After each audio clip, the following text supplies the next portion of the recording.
नमस्कार प्रेक्षकांनो, आजच्या भागामध्ये तेजस्विनी आणि मनस्विनी यांच्यामध्ये कॅरमचा खेळ चालू असतो. तर मनस्वी इथे म्हणत असते, आता मात्र हिला जिंकू देणार नाही आणि शेवटचा डाव राहिलेला असतो.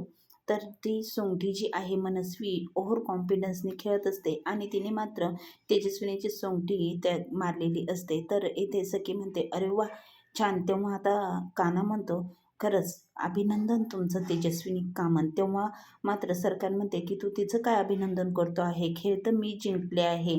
आणि मग येथे तेजस्विनी म्हणते की जो दुसऱ्यासाठी खड्डा खणतो ना, तो त्या खड्ड्यामध्ये स्वतःच जाऊन बुडतो. कारण की तू बघ ना खाली, तू माझी सोंगटी मारली आहे आणि माझी पांढरी सोंगटी होती आणि तुझी काळी सोंगटी. इकडे राजीव म्हणतो की खरंच मी इकडे तिकडे खरी तेजस्विनी कामत आलेली आहे आणि आता मात्र सरकारचं काही खरं नाही. त्या सरकारला आता कधीही काढून टाकण्यात येणार आहे. तेव्हा तुला फोन करणारा कोण होता? आणि मग येथे कानाचा मित्र जो असतो तो ऐकतो, म्हणतो, राजेश मामा तुम्ही इथे काय करत आहे? आता मात्र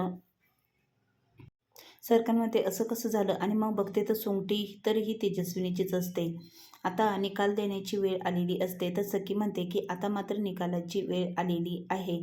आणि मग इथे काना म्हणतो, सखी मॅडम आता काय करायचं? आता तुमचा निकाल पटकन सांगा, तुम्ही आज आज कोण जिंकलेलं आहे?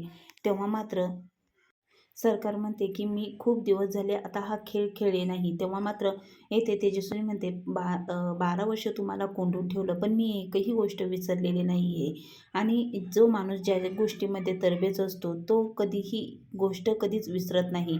पण जोरात जेव्हा सरकार तेजस्विनी ओरडते, म्हणते की हो, मी विसरले खेळ, कारण की माझ्या ह्या बोटांना आता सवय नाही राहिली. कारण की राघव गेल्यापासून त्यांनी माझ्या खांद्यावरची जबाबदारी दाखवली. पदरात एक मुलगी होती आणि हे सगळं राष्ट्र, हे सगळं साम्राज्य मी उभं केलं आहे. या सगळ्याची मालकीण मी आहे.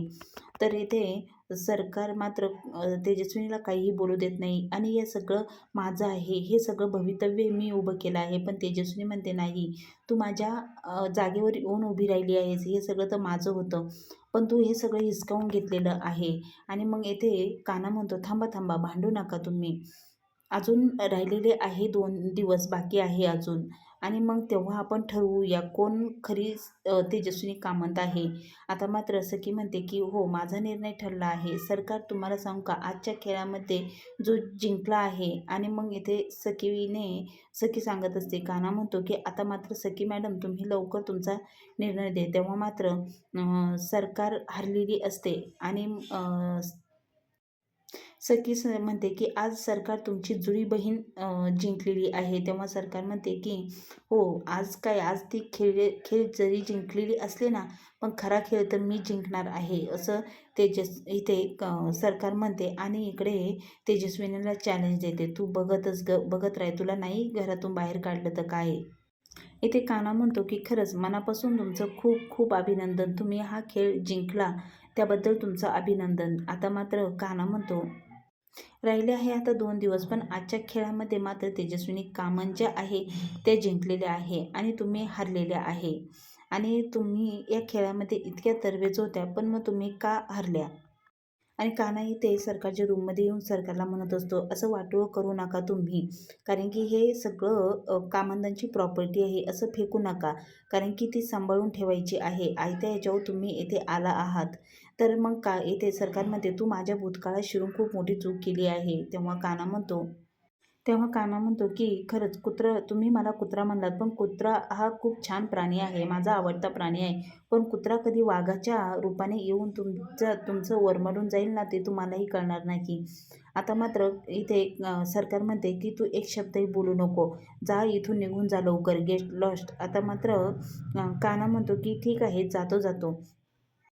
लवकरच तुमच्यावर बाहेर निघण्याची वेळ लवकर तुमच्यावर येणारच आहे. तेव्हा सरकार चिडते. सरकार म्हणते, हा काय, हा माझ्या भूतकाळात शिरला ना, आता ह्याचा भूतकाळ मला बघायचा आहे. परशू इथे म्हणत असतो की जी सरकार आहे ना, तीच खरी तेजस्विनी कामत आहे आणि हे लवकरच सिद्ध होणार आहे. पण म्हणून म्हणते की नाही, आतापर्यंत सरकारने मला कधीच असं जवळ विचारपूस केली नाही, तू बरी आहेस का? आज मला वहिनींनी विचारपूस केली, तेव्हा माझं मन मला सांगत आहे आणि माझ्या मनाने मला कौल दिलेला आहे की खरी तेजस्विनी कामत तीच आहे म्हणून. कारण की आपल्याला बाळ होत नाही इतक्या दिवस आपण तरफडत आहोत, पण कधी सरकारने मला याबद्दल एक शब्दही विचारला नाही. पण आज त्यांनी माझी चौकशी केली. तेव्हा मात्र परशु म्हणतो की असं काहीही होणार नाही, खरी सरकार तर तीच आहे तेजस्विनी. आता मात्र सखी इथे सर्दी झालेली असते. सखी म्हणते की तू मला पूर्ण डोक्यावरून ओलं झाल्यामुळं मला सर्दी झाली आहे.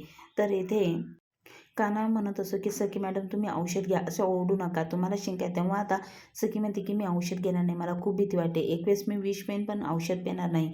तेव्हा मात्र काना सखीला इथं कन्व्हिन्स करत असतो की औषध घ्या, तुम्हाला बरं वाटेल. आणि मग मी इथे कानाने आयडिया केलेली असते की सखीला म्हणतो जर तुम्ही औषध घेतलं तर मी तुम्हाला हो म्हणू शकतो. आणि सखीला वाटतं की काना मला खरंच मी जे काना माझ्यावर प्रेम करतो आहे हे मला सांगणार आहे. म्हणूनच आता सखी औषध घ्यायला कानाच्या हट्टाने तयार झालेली असते. आणि मग येथे काना म्हणतो की नाक दाबून मी तुम्हाला औषध पाजेन. आणि मग आता सखीने कानाच्या हातून औषध घेतलेलं असतं. तर सखी म्हणते अरे मी औषध प्यायले. सखीला खूप आनंद होतो. तेव्हा आता मात्र सखी म्हणते सांग चल लवकर, तुम्हाला हो म्हणणार होता ना. तेव्हा आता काना म्हणतो हो, आणि एवढंच हो, जरा नीट व्यवस्थित म्हण ना, नीट सांग ना, आय लव्ह यू टू म्हण, असं सखी त्याला म्हणत असते. पण काना म्हणतो मी असं काही म्हणालो नाही तुम्हाला, मी फक्त तुम्ही म्हटलात की हो म्हण म्हणून मी तुम्हाला म्हटलं की म्हणेन हो. आणि मग सखीला राग येतो आणि त्यांच्यामध्ये भांडणं चालू होतात. तेव्हा मात्र काना म्हणतो खूप भांडू नका तुम्ही. आणि मग आता पुढील भागामध्ये दुसऱ्या दिवशी सखीला खूप ताप आलेला असतो आणि सखीच्या नाकातून रक्त आलेलं असतं. काना खूप घाबरून जातो. काना आरडाओरडा करतो की सखीला काय झालं बघा. आता सखीच्या नाकातून रक्त आलेलं असतं आणि काना घाबरलेला असतो. सगळेजण गोळा होतात, पण सखी मात्र बेशुद्ध पडून तेजस्विनीच्या गळ्यात पडलेली असते. आता पुढील भागात जबरदस्त ट्विस्ट बघायला मिळणार आहे. त्यासाठी चॅनलला कनेक्ट राहा.